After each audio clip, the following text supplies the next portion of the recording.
Yo, what's going on YouTube? It's your boy KilBu here, and today I got the second installment of Black Ops 3 Tips and Tricks.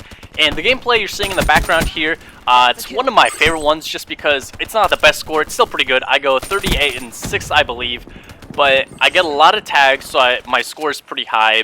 And the gameplay itself is just really entertaining. I get a lot of kills, a lot of good movement within it. So without further ado, let's jump right into the video. Alrighty, so some tips and tricks. Two of them are actually going to be accessories, but they do help your game out a lot. And then some other ones, they are in-game tips and tricks that can enhance your game. So the first two, I'm going to talk about control freaks and headsets.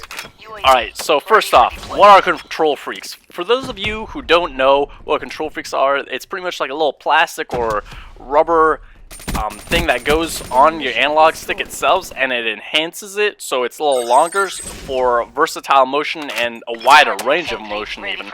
And this helps my aiming.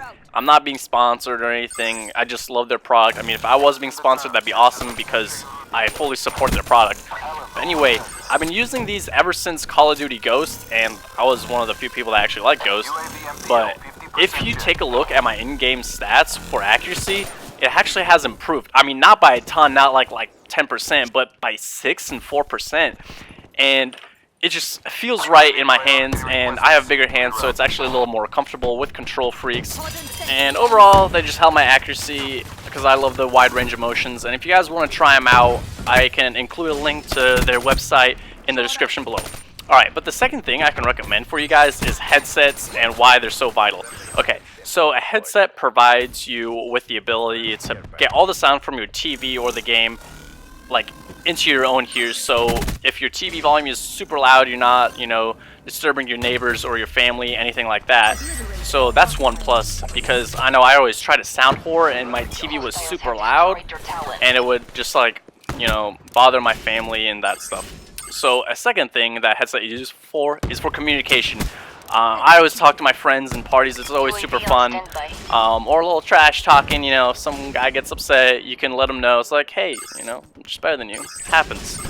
And another thing headsets are useful for is that the sound coming from your TV, it all compresses it, so, they're headphones, so obviously just all the sound goes to your ears. So this is a good thing because the quality, all the headsets that I've had always sound better than what I heard on the TV. So that's a plus. So quality of what you're hearing goes up. And one thing that I've just been, taking advantage of in the Call of Duty series is sound whoring. What is sound whoring? Sound whoring is where you can hear the enemy's footsteps and you can kind of tell the location of where they're coming from, so you can be ready in a gunfight. And I can make a tips and tricks video about sound whoring and all that stuff. But it gives you the advantage because you already know where they are without shooting their gun, without, using thruster abilities, nothing. You already just know their location just because they're not using a perk. So sound whoring is key, and with headsets, it has tremendously helped. The first headset I had were Tritons, and they were great. I could sound whore them easily. So for headsets, there's so many of them. I've only tried about 3 of them out. Tritons, Astros, and Turtle Beaches. Astros are my favorite, just, personal opinion. So I can't really recommend any headsets. You have to try them out because there's so many, and look at some reviews online. Always check how well they are being rated on websites and that stuff. So besides the headset and the control freaks, an in-game tip I can give you guys that can drastically change how you play is switching your button layout as well as your sensitivity. So for button layout, I'm actually going to include a clip right about here. Awesome. So now that we're here in the menu, you want to scroll all the way over to options, press X on controls, and scroll all the way down to button layout. It's the second one from the bottom. Switch your button layout to tactical, as I already have, and right below button layout, it gives you an option to switch your L2 and your R2, which is your aim, so your ADS, and your weapon fire, to L1 and R1. And why I recommend this so highly is because T-Barn actually made a video about it, and I'll link his channel in the description. And this is super useful, and here's why. So once you make contact with the L2 or R2 button, there's going to be a slight delay before you touch it and press it down all the way. Since there's no trigger stop, it's going to be a few seconds or milliseconds before the action actually occurs on your TV.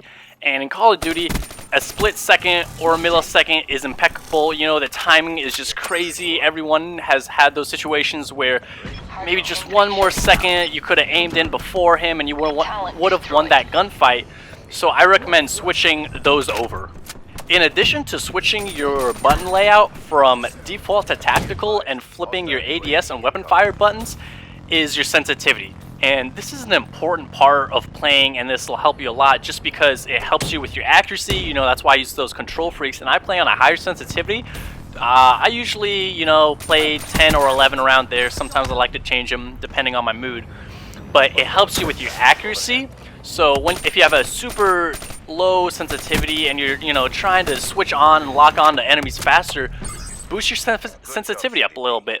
But everyone's different, you know, so experiment with it, really try new sensitivities out. And one of the most rewarding things is boost jumping from a guy that just shot you in the back and turning around and getting him.